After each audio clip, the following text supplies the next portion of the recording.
Hello everyone! In this video, I'll guide you on how to change Deliveroo bicycle to electric bike.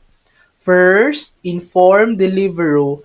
Contact Deliveroo support through the Rider app or website and let them know you want to change your vehicle type to an e-bike.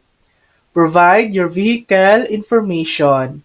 Be ready to share details about your e-bike, such as the make, model, and if it's a conversion, information about the motor and battery.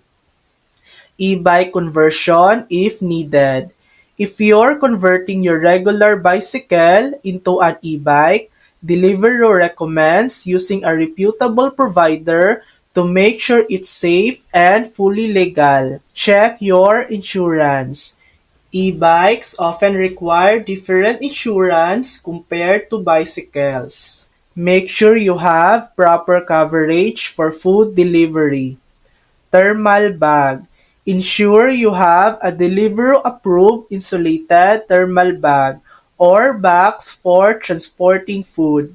This is usually a requirement no matter which vehicle you use. Rider Hub update. Once you've submitted the required details and documents, Deliveroo will update your vehicle information in your Rider app. Verification.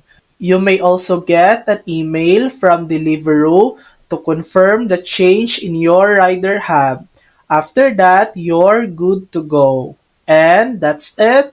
That's how to change Deliveroo bicycle to electric bike. Thanks for watching. If this video helped you, please like and subscribe for more helpful tutorials.